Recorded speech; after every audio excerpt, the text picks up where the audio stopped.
اولیاء صوفیاء میں جس کو پڑھ لیں، میں معروف نام بتا رہا ہوں، باقی کتابیں تو انشاءاللہ آتی رہیں گی، کسی نے بغیر عمل کے حال کے بات نہیں کی اور بغیر شریعت کے طریقت کی بات نہیں کی. یہ سارا ڈھکوسلا پاکستان کی پیداوار ہے، تاکہ نہ محنت کرنی پڑے، نہ ہینگ لگے، نہ پھٹکڑی، نہ محنت، نہ ریاضت، نہ عبادت، نہ طاعت، نہ تہجد، نہ قیام اللیل، نہ رات کا جاگنا، نہ روزے رکھنا، نہ تلاوت کرنا، نہ رونا، نہ دھونا، نہ اخلاق، نہ عفو درگزر، نہ سخاوت، یہ سارے کام نہ کرنے پڑے. بس ہاتھ میں ہاتھ دیا، بو بو بو کر کے دم مارا اوپر اور کہا جا پترا تیرا بیڑا پار ہے.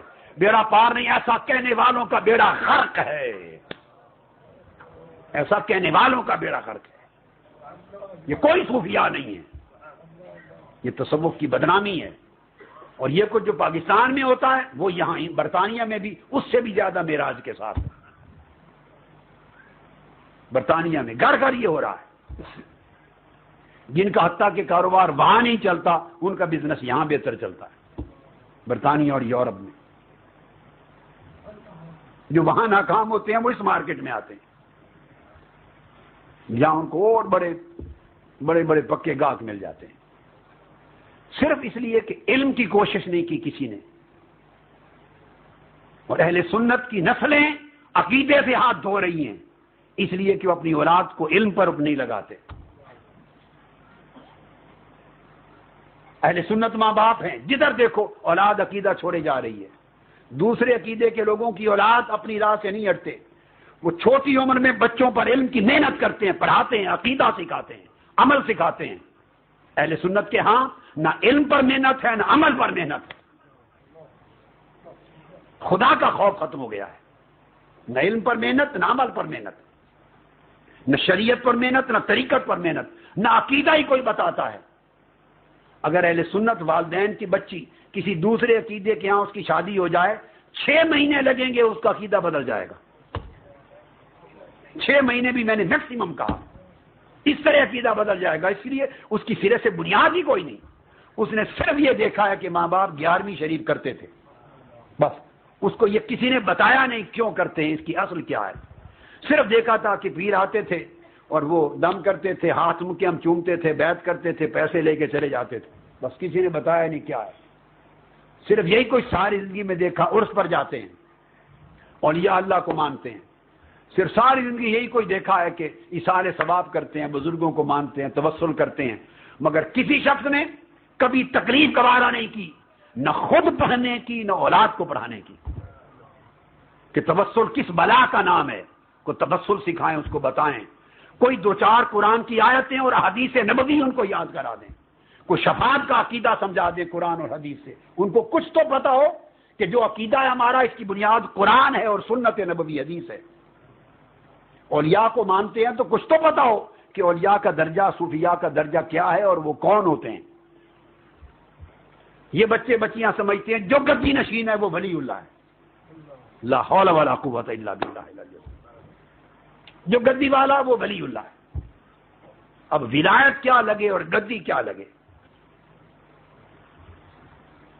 اس پر ہم آگے آئیں گے انشاءاللہ.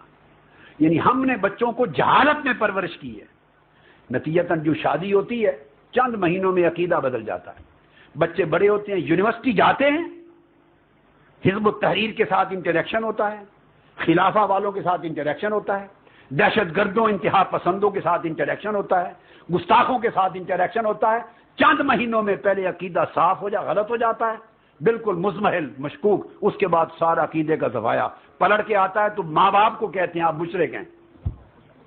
بے شمار لوگ میرے سامنے روئے ہیں کہ بچہ پڑھنے گیا تھا، اب واپس آ کے ماں باپ کو نکال دیا گھر سے، کہتا تم مشرک ہو، تم بدعتی ہو. اب روتے کس لیے ہیں؟ اس نے نکالا تو صحیح کیا آپ کو، آپ نے ماں باپوں نے حق ادا نہیں کیا. ساری زندگی کمائی کر کر کے اولاد پر لگاتے ہیں. ان کو LLM کروانا ہے، ان کو ڈاکٹر بنوانا ہے، ان کو انجینئر بنانا ہے، ان کو MBA کروانا ہے.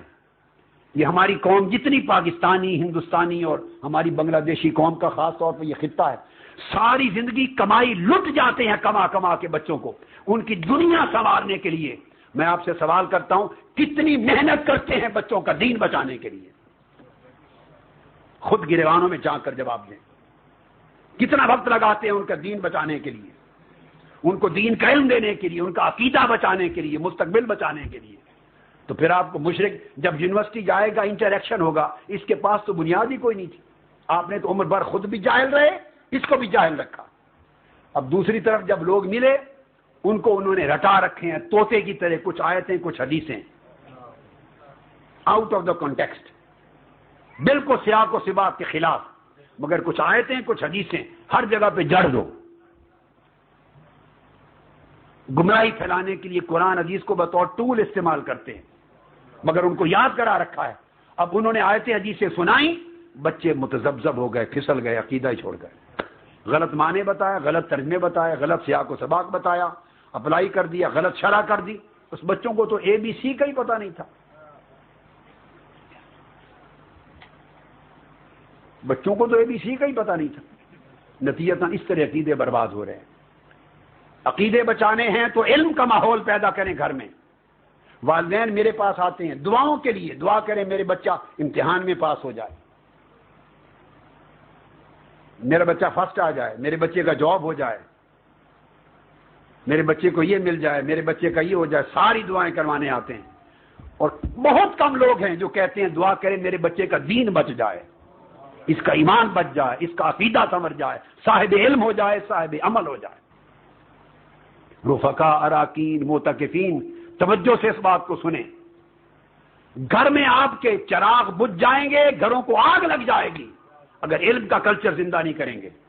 مستقبل بغیر علم کے نہیں ہے. اس لیے ہم نے جب علم کے کلچر کو زندہ کرنے کی ایک تحریک بپا کی، کئی سالوں سے، 20-25 سالوں سے، اور شعور بیدار کرنے کی تحریک بپا کی، تو بڑے بڑے لوگ جبے اور کبے والے جو دین کے نام نے آپ ٹھیکیدار بنے ہوئے ہیں، جنہوں نے دکانیں بنا رکھی ہیں مال کمانے کی دین کے نام پر، مگر ایک رتی کا نفع آقا کی امت کو نہیں دیا انہوں نے، سوائے فتویٰ بازی کے، سوائے دنگا فساد کرنے کے، فتنہ فساد کرنے کے، شر کے. نہ علم دیا، نہ بنیادیں مضبوط کی، نہ عمل سکھایا، نہ اخلاق سکھایا. تو ہمارے خلاف تب سے ایک تحریک ہے، ہم اس چیز کی فکر مند نہیں ہیں. ایک دشمنی، مخالفت، فتویٰ بازی کی موومنٹ ہر وقت لگی رہتی ہے. وہ صرف اس لیے کہ علم کی بات سننا گوارا نہیں کرتے، ایکسپوز ہوتے ہیں، ان کا کاروبار جاتا ہے. اگر شعور بیدار ہو جائے تو ان کا بزنس خراب ہوتا ہے. خدا کا خوف کریں. آپ کا بزنس عزیز ہے یا مصطفیٰ کا دین عزیز ہے؟ آپ کی دکانداری قیمتی چیز ہے یا عقیدہ صحیحہ قیمتی چیز ہے؟ دوسرے لوگ جیسے بھی محنت کرتے، میں ہمیشہ کہا کرتا ہوں کہ جن کے پاس سودا اچھا تھا، جن کا کیس درست تھا، ان کے وکیل بیکار ہو گئے. جن کا مقدمہ صحیح تھا، ان کے وکیل بیکار ہو گئے. جن کا مقدمہ غلط تھا، ان کے وکیل بڑے محنت کار ہو گئے. وہ محنت کے ذریعے غلط مقدمہ جیتے جا رہے ہیں، اور آپ بے علمی اور بے عملی کے ذریعے سچا مقدمہ ہارتے جا رہے ہیں.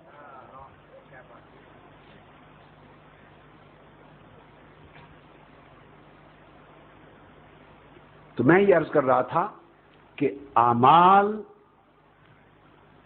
جب تک صحیح نہ ہو، احوال صحیح نہیں ہو سکتے. یہ بات ذہن میں آ گئی نا؟ اب آگے چلیں.